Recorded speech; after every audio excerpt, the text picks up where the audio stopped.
Capítulo 74. Ellos vivieron en la tierra trabajando para mantener sus cuerpos en buena salud y continuaban así hasta que se acabaron los 9 meses de embarazo de Jabá y el momento se acercaba cuando ella debía dar a luz. Entonces ella dijo a Adán: los símbolos puestos en esta cueva desde que nosotros dejamos el jardín indican que este es un lugar puro y nosotros estaremos orando en él otra vez cierto tiempo. No es apropiado entonces que yo debiese parir en él.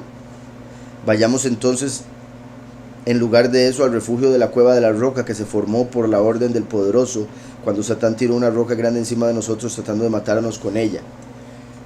Vean qué interesante. Bueno, me devuelvo un poco.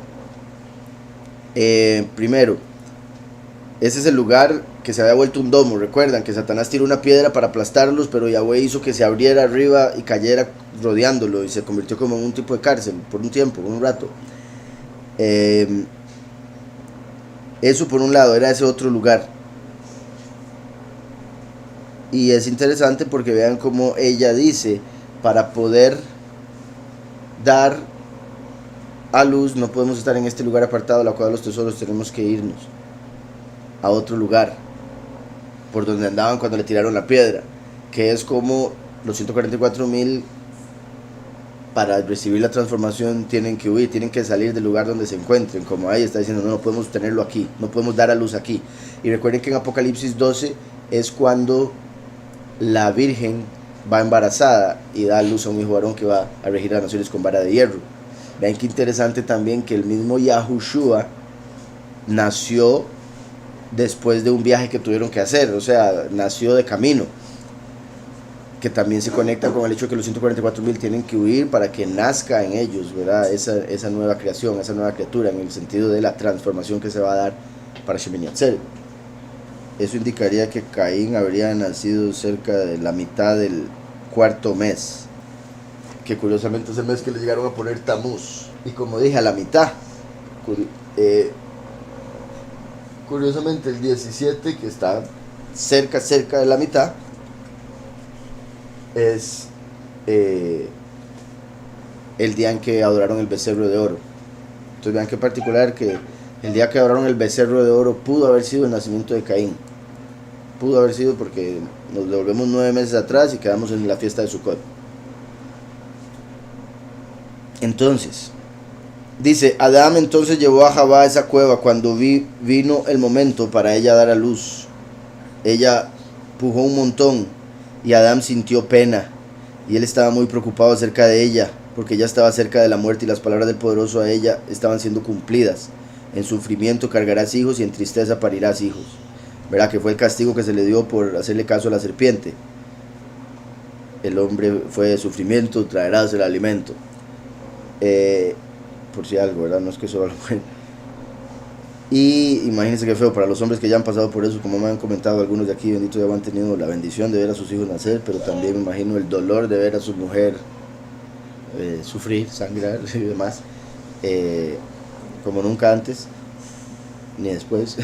Entonces, imagínense para Adán lo que fue eso, ¿verdad? Verla llorar y llorar, y yo no me puedo imaginar, ¿verdad?, la impotencia del hombre de querer quitarle el dolor y ver que no hay nada más que hacer que pujar hasta que salga el bebé y ya. Tras de eso, sí, ¿verdad? Venían dos. Dice: pero cuando Adán vio la angustia en la cual estaba Jabá, se levantó y oró a Yahweh y dijo: oh Yahweh, mírame con el ojo de tu misericordia y sácala fuera de su angustia. El ojo de tu misericordia, ¿verdad? Tenemos dos ojos que representan los dos tronos de Yahweh, el de la misericordia y la justicia. Entonces, por eso dice: como sientes en el trono de la misericordia. Y el poderoso miró a su sirvienta, a su sierva Jabá, y la liberó, y ella dio a luz a su hijo primogénito, y con él una hija. Vean también qué interesante cómo Adán ve que la mujer está sufre, y, o sea, ese sufrimiento de fijo la lleva cerca de la muerte, pero Yahweh la libera, para que nazca el hijo y ya se le vaya el dolor de muerte. Y con eso me refiero a que en cierta forma, como lo vemos aquí, de fijo sucede con todas las mujeres cuando van a dar a luz. Ahora, yo sé que hoy en día muchos son por cesárea y muchos doctores quieren evitarse un montón de cosas, entonces lo hacen la forma más simple para ellos, tristemente. Está también, ¿verdad?, la anestesia, pero no quita el dolor que hay, y que en lo físico viene siendo algo similar. Para que venga vida al cuerpo, para que venga vida al mundo, el cuerpo de la mujer tiene que estar cerca de la muerte. ¿Sí me explico? El cuerpo de la mujer llega a estar tan cerca de la muerte para que venga la vida. Y es como si Yahweh la liberase de la muerte cuando está dando a luz, por el hecho de que, como comió del fruto y dijo, el día que comas morirás, el castigo de este comer es dar a luz. Entonces cuando da a luz siente que se muere por haber comido, confirmando, ¿verdad?, lo que dijo Yahushua: para que el grano germine y dé mucho fruto, primero tiene que caer a la tierra y morir. Para que el grano dé fruto, primero tiene que caer y morir, germinar. Entonces igual, la mujer al dar fruto siente que se muere, y por decirlo así, se moriría si no es porque Yahweh la libera, porque en cierta forma rectifica al dar a luz. Entonces le perdona esa razón por la que iba a morir. ¿Está claro todo eso? Entonces, interesante. No solo siente que se muere, en cierta manera, pues se puede ver que sí. Y de hecho, ¿verdad?, y lo vemos en la escritura, para la mujer el dar a luz es una rectificación inmensa, que en la mayoría de los casos llega a cambiar a la vida de la mujer. Y en muchos casos la mujer no disfruta mucho ese cambio, pero es parte del cambio obviamente, a la responsabilidad que llega a tener. Pero es como si llegase a morir, similar a como cuando el hombre se casa, que ya deja de ser el hombre que era y ahora es una nueva persona. Que decía ahí, le ganó la batalla a Satanás. ¿Qué es lo que quiere Satanás? Destruirnos, matarnos. Pero cuando el hombre se casa, se hace una nueva persona porque se unió con su otra parte. La parte que se le quitó, que se separó y que pecó. Entonces al casarse y unirse, por decirlo así, ese pecado es rectificado porque está volviendo al pasado cuando eran uno. Y el poderoso miró a su sierva Javá y la liberó, y ella dio a luz a su hijo primogénito, y con él una hija. Entonces Adán se regocijó de la liberación de Javá y también por los hijos que ella le había dado a luz. Y Adán atendió a Javá en la cueva hasta el final de 8 días, cuando ellos nombraron al hijo Caín y a la hija Lulúa. Recuerden que el 8 día fue el que Yahweh estableció en lo que respecta a letra para la circuncisión, porque representaría que en la octava asamblea, el 8º día, Shemini Atzeret, se daría el cambio de esta carne a la carne espiritual, se daría la transformación. Entonces por eso en el 8º día después del nacimiento había que cortar el exceso de carne que representa la inclinación al mal. Yahweh le promete un nombre nuevo. Así como vemos que en la circuncisión el 8º día se le establecía ya el nombre, igual muestra la escritura que así como un 8º día va a cosechar a los escogidos, en el 8º milenio vamos a entrar a la vida eterna, donde nos va a dar la nueva Jerusalén y un nombre nuevo a cada uno en una piedrecita blanca. Como también recuerdan, qué curioso, cuando Moshe no había circuncidado a su hijo, iba para Egipto, salió una serpiente que lo quería matar. Entonces, ¿qué hizo su esposa? Agarró una piedra filosa y cortó el prepucio del hijo. Entonces la serpiente escupió a Moshe. Y eso es curioso porque, una vez más, la piedrecita blanca, una piedra que purifica, corta con la carne, para que venga la nueva vida, un nuevo nombre. ¿Sí me explico? Entonces, vemos un ejemplo ahí con Moshe, la piedra blanca, apartada. Caín y la hija Lulúa. El significado de Caín es lanza, porque él pegó a su hermana en la matriz de su madre antes de que ellos salieran de ella. Por eso Adán le nombró Caín. Odio en vez de lanza. Y lo mismo, porque le pegó. Imagínense, desde el vientre ya odiaba a su hermana, pero era con la que se quería casar después. Es que vea cómo son, ¿verdad? Los del mundo. Les gusta sufrir, masoquistas. En la concordancia sí vemos que Caín está conectado con lanza, entonces me inclinaría más por lanza, pero también tiene la traducción adquisición, y por eso lo vemos en Génesis, que a Javá le puso adquisición, porque ella se sorprendió cuando tuvo un hijo y dijo: adquirí un hijo de Elohim. Entonces eso es interesante por varias razones. Adquirí un hijo de Elohim veía a Caín como una posesión, cosa que hacen muchas madres. Piensan que sus hijos les pertenecen y no entienden que son una responsabilidad que se les dio de los cielos, que tienen su propia personalidad, sus propios deseos, su propia mentalidad, y es una responsabilidad el criarlos, pero no debe verlo como un objeto, porque es ahí donde el hombre o el hijo se empieza a torcer hacia lo del mundo, cuando se le ve como del mundo, ¿verdad? Como si fuera materia, como si fuera un objeto. Por otro lado, adquisición, como dice, porque adquirí un varón de Elohim, es particular, porque recuerden que fue Elohim, un título de Malachim, que bajaron y pusieron su semilla en Javá antes de que ella despertase, después de su creación. Entonces, al decir adquirí un varón de Elohim, se puede interpretar como literalmente el hijo era de un Elohim, un malach. Y lo de lanza aquí dice porque le pegó a su hermana en la matriz. Recuerden que Esaú le pegaba a Jacob también estando en el vientre de su madre. Entonces vemos que Esaú era como Caín, tenían esa similitud, los conecta, y quién sabe si hay una conexión en alma, ¿verdad? Como reencarnación de lo que hemos hablado, y podría ser fácilmente porque Jacob es representado por Set, el que reemplazó a Abel, quien mató Caín, y en este caso Abel representaría a Yitzhak. Pero Luluwa significa hermosa, por la hey final que la hace hermosa a ella, porque ella era más bella que su madre. Vean eso sería súper extremadamente super sorprendente, porque habíamos visto de la belleza de Eva que era incomparable, pero ahora salió una hija más linda. Ahí empezó todo. ¿Ustedes han visto los celos que hay de las madres a las hijas a veces? Véanlo, aquí está. Y suele suceder en la carne, y es muy triste, pero es muy común. Ustedes sabrán, las que son mujeres dirán si alguna vez vieron eso con su mamá. Hay muchas veces que por alguna razón la mamá tiene problemas con la hija y ve una competencia, lo cual no debería ser, pero siente una competencia con la hija, y si la hija parece, lo físico, ser más bonita, ¿verdad? Perdimos a la madre.